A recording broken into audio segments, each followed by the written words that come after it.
Bonjour à tous. Bonjour la voix off, oui. Bienvenue dans ce deuxième épisode de Brick on the Grill. Vous le savez désormais, je m'appelle Déo et je serai votre guide dans cette jungle qui regorge de modèles alternatifs à la fabuleuse, la merveilleuse, la très estimée marque Lego. Bon, il n'en fait pas trop quand même. Et oui, je peux affirmer aujourd'hui que notre doyenne danoise a du souci à se faire, tant en termes de qualité, mais surtout en termes de prix. Je vous emmène aujourd'hui vers une nouvelle destination, une nouvelle marque. Et comme d'habitude, à la fin, je vous dirai si j'achète ou si ça casse pas des briques. Tout à fait. Alors, allons-y, suivez-nous. Mais quel idiot. Mais pas toi. Toi, tu restes devant la caméra. Pour ce deuxième épisode de Brick on the Grill, nous allons bivouaquer avec une marque chinoise, Pantasy.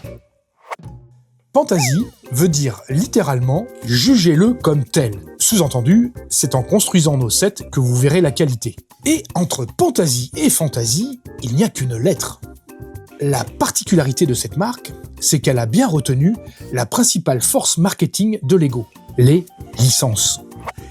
Bonjour, je m'appelle Pantasy. Alors, je souhaiterais la licence Star Wars.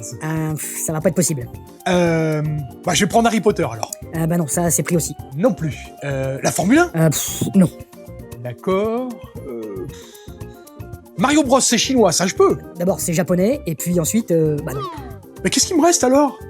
Mais mon bon monsieur, vous pouvez prendre Popeye, Astro Boy, Garfield, ou encore Dragon Ball Z, Le Petit Prince.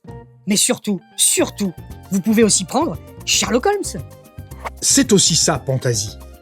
Des licences qui, bien entendu, parleront plus aux quadras et aux quinquas, mais rien ne les empêchera de faire partager ces univers emblématiques à leurs enfants. Mais Pantasy propose aussi d'autres gammes, comme Steampunk, des modulars, que je vous encourage à aller découvrir sur leur site. Le set que nous allons décortiquer aujourd'hui sont les appartements de Sherlock Holmes, situés au fameux 221B Baker Street à Londres. Ce set, composé de 1088 pièces, nous présente une cuisine, un salon-bureau, reflétant un sacré capharnaüm, mais néanmoins bourré de détails reflétant assez fidèlement, je trouve, l'œuvre de Sir Arthur Conan Doyle. Alors nous sommes ici en présence de 4 personnages. Nous avons Miss Hudson, Sherlock bien entendu, Watson et Moriarty. À ce stade, 2 questions se posent. Premièrement, comment ont-ils fait pour copier les minifigs danoises? La brique est tombée dans le domaine public, mais la minifig, quant à elle, est farouchement défendue par Lego, car c'est pour ainsi dire le seul trésor qu'il leur reste. Et tertiairement, pendant combien de temps vont-ils encore pouvoir copier ces minifigs assez ressemblantes? Nous le saurons probablement dans les prochains sets. Mais sans plus attendre, voyons les plus de ces appartements de Sherlock.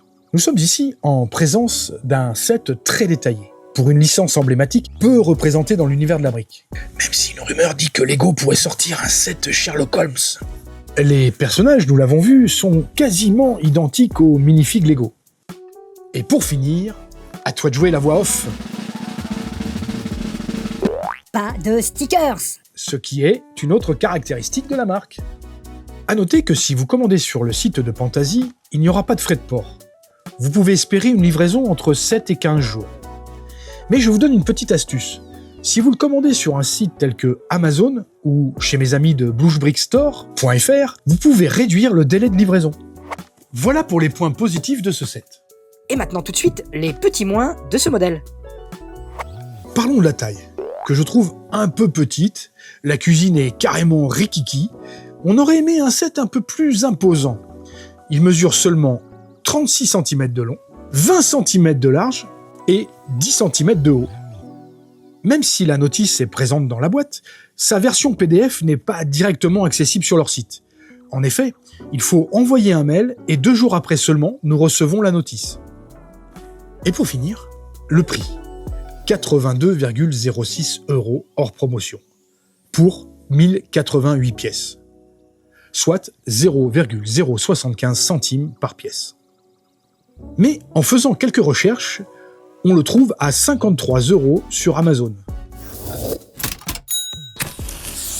Alors, si je vous le présente, c'est que je l'ai acheté. Élémentaire, mon cher Watson.